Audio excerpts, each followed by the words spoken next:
Hello, good morning, welcome to the channel. My name is Tarun Gandhi. पहले global markets देख लेते हैं। ग्लोबल मार्केट्स कल थोड़े वीक थे, जहां पे यूएस मार्केट्स में हमने देखा all the indices beat Dow Jones, S and P 500, Nasdaq सारे ही रेड में क्लोज हुए। जहां पे एक फियर है कि जहां पे इन्फ्लेशन का एक तो पहले से ही कंसर्न था, उसके साथ साथ अभी दो और कंसर्न हो गए हैं। जहाँ पे हम देख रहे हैं कि एक कॉस्ट ऑफ इंफ्रास्ट्रक्चर स्पेंडिंग वो कहाँ से आएगी, तो इन्वेस्टर्स को वो कंसर्न है। और दूसरी चीज़ जो बाइडन ने एक स्टिमुलस पैकेज अनाउंस किया था, उसके वजह से इन्वेस्टर्स को लग रहा है कि उनके टैक्सेस बढ़ जाएंगे, जिसके वजह से ये कंसर्न्स की वजह से यूएस मार्केट्स कल थोड़ा वीक ट्रेड कर रहे थे और रेड में भी क्लोज हुए हैं। उसको ही फॉलो करते हुए एशियन मार्केट्स भी वीक ट्रेड कर रहे हैं और एसजीएक्स निफ्टी जो कि मॉर्निंग में करीबन 30-40 पॉइंट नेगेटिव था, अब करीबन 8:45 बज रहे हैं और यहाँ पे अभी दिख रहा है कि almost 70 to 80 points down open हो सकता है मार्केट। साथ साथ अगर ब्रेंट क्रूड की मैं बात करूं तो वो भी वीक ट्रेड कर रहे थे कल, ऑलमोस्ट 4% डाउन था और वहाँ पे ओवर सप्लाई कंसर्न्स थे, क्योंकि यूरोपियन मार्केट्स में भी हम देख रहे हैं, यूरोपियन कंट्रीज़ में भी जहाँ पे लॉकडाउन के फियर्स हो रहे हैं, तो डिमांड एक कंसर्न है और सप्लाई रेगुलर चल रही है, जिसकी वजह से Brent crude has fallen down by 4%। Gold वहीं नॉर्मल ट्रेड कर रहा है अराउंड 1730। उसका रेजिस्टेंस जैसे हमने पहले भी डिस्कस किया था 1760 1780 के आसपास है। सपोर्ट करीबन 1700 और उसके नीचे 1680 के आसपास है। तो एक रेंज बाउंड गोल्ड मूव कर रहा है। रुपी काफ़ी कंफर्टेबल जोन पे ट्रेड कर रहा है 72.42 पे। कल उसकी क्लोजिंग आई है। कल फ्लोज की भी मैं बात करूं तो काफ़ी सॉफ्ट सा दिन था, जहां पे एफआईआईज ने करीबन 100 करोड़ की बिकवाली की है, 108 करोड़ की, और डीआई ने करीबन 542 करोड़ की बिकवाली की है। बट हमने देखा कि मार्केट आधा परसेंट से लेके 0.25% प्लस में क्लोज हुआ, खास करके बैंक निफ्टी। तो लोन मॉरेटोरियम का एक इम्पैक्ट आया जहाँ पे, और एक शॉर्ट कवरिंग भी हमने देखी खास करके बैंक निफ्टी में। अब वो सस्टेन करती है कि नहीं वो आज देखते हैं। ओपन तो नेगेटिव होगा बट वहाँ से बाउंस बैक होगा कि नहीं वो देखेंगे। इसके लिए इम्पॉर्टेंट है हमें सपोर्ट जानना कि कहाँ पे सपोर्ट है। निफ्टी का एक इम्पॉर्टेंट सपोर्ट रहेगा 14,700, और वो अगर ब्रेक करता है तो सीधे हम 14,500 की तरफ जाएंगे। तो 14,700 के नीचे हम एक सेलिंग प्रेशर देखेंगे।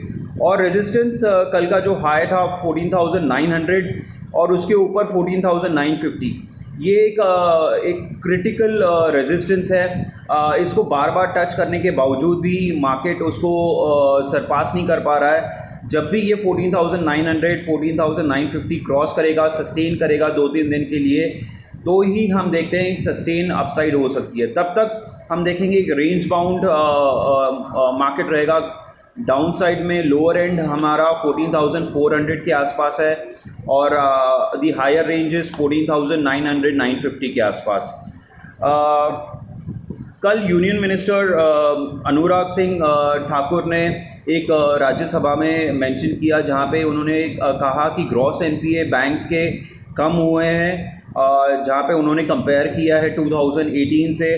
तो उन्होंने 2018 में कहा कि बैंक एनपीए करीबन 6.96 लाख करोड़ था और आज वो दिसंबर एंड में 5.7 लाख करोड़ है।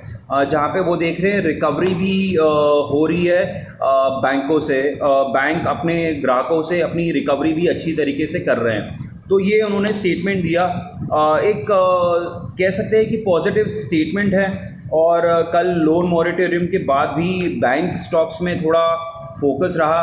अब ये बैंक इंडेक्स भी अगर मैं बात करूं तो 34,000 के ऊपर ट्रेड कर रहा है। इम्पॉर्टेंट रहेगा कि 33,600 और 800 उसको होल्ड करता है कि नहीं। अगर उसके नीचे जाता है तो फिर ये 1-2 दिन की जो बढ़त थी वो पूरा नेगेट हो जाएगा और फिर हम सेलिंग प्रेशर देखेंगे बैंकिंग स्टॉक्स में भी। अपसाइड हम कहाँ देखेंगे, 34,300 के ऊपर अगर सस्टेन करता है तो हम 34,600 और 35,000 तक भी हम जा सकते हैं। तो ये इंपॉर्टेंट लेवल्स हैं जो कि आपको देख के चलने चाहिए। अब हम आते हैं स्टॉक्स पे। जहाँ पे कुछ स्टॉक्स मैं मेंशन करना चाहता हूँ, जहाँ पे आप देख के चल सकते हो आज के दिन और आने वाले दिनों में भी।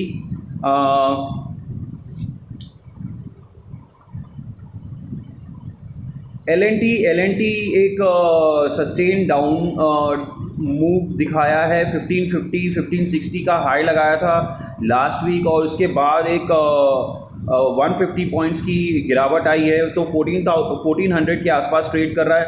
अगर ये 1380 या 1350 आता है, from a long term perspective ये आपको लेके चलना चाहिए। इसमें कोई प्रॉब्लम नहीं है। 1400 के आसपास एक अच्छे खासे मूव के बाद फ्रॉम 1000 लेवल्स इसने ऑलमोस्ट 1550 1580 का लेवल्स दिखाया था।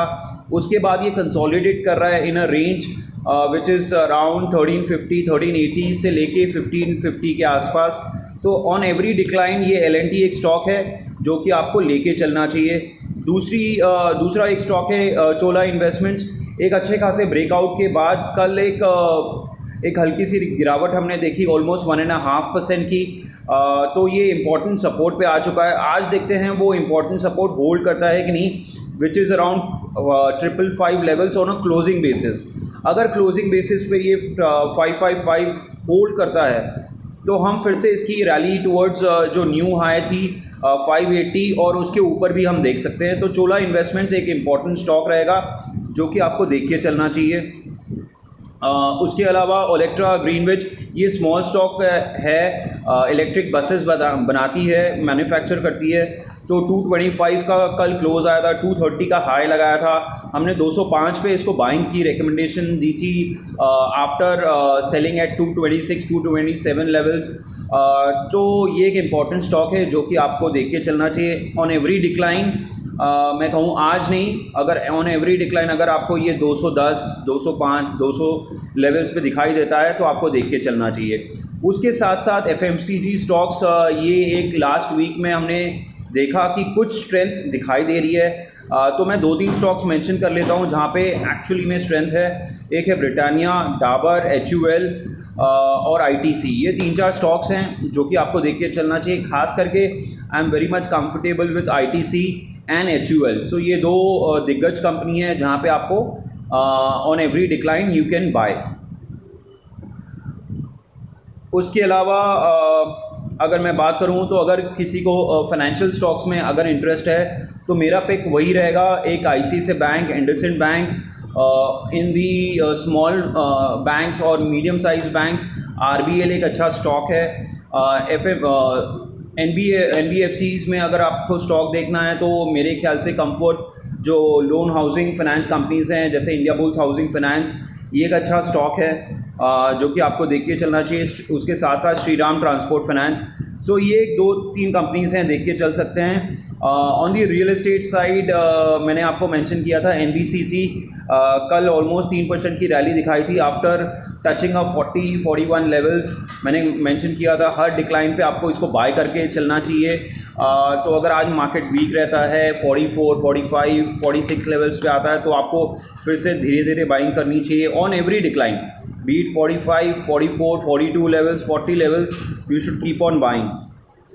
उसके साथ साथ मैं रिपीट कर लूँ, भेल भी वैसे ही स्टॉक है जहाँ पे आपको हर डिक्लाइन पे बाय करना चाहिए। कल हमने इसमें शॉर्ट बिल्डअप देखा था करीबन, और वीक भी ट्रेड कर रहा था, करीबन 51, 52 का क्लोजिंग आया हुआ है। तो मेरे ख्याल से इसमें थोड़ा डाउनसाइड हमें दिखता है। तो एट 49, 48 और एक इम्पॉर्टेंट सपोर्ट जो कि मैंने पहले भी वीडियोस में मेंशन किया था 45 लेवल, ये एक अच्छा खासा इसका सपोर्ट है जहाँ पे आपको अच्छे से बाइंग करनी चाहिए। उसके साथ साथ कल हमने पावर स्टॉक्स में अच्छा स्ट्रेंथ दिखा रहे हैं। तो पावर स्टॉक्स में अगर आपको देख के चलना चाहिए तो CG पावर और टाटा पावर है, 2 स्टॉक्स अच्छे हैं। अडानी पावर बहुत अच्छे मोमेंटम में है। हमने 56 लेवल्स पे उसको मेंशन किया था, आप पिछले वाले कुछ वीडियोस देख सकते हैं। 56 लेवल से हमने प्रॉफिट बुकिंग शुरू की करीबन 75-80 लेवल्स पे, और ऑलमोस्ट हम बाहर निकले। बट मोमेंटम इतना स्ट्रॉन्ग है कि ये 100 लेवल्स भी क्रॉस कर लिया इसने। बट दो स्टॉक्स हैं जो कि आपको पावर स्टॉक्स में देख के चलना चाहिए, वो है सीजी पावर, कल सर्किट पे बंद हुआ था। और इसके साथ साथ अगर एक अच्छी स्ट्रॉन्ग कंपनी आपको देखनी है तो टाटा पावर एक अच्छा स्टॉक बन सकता है। उसके साथ साथ ऑटो में बजाज ऑटो एक अच्छा अपसाइड के बाद एक अच्छी खासी उसमें करेक्शन देखी है हमने, तो बजाज ऑटो एक अच्छा खासा स्टॉक हो सकता है।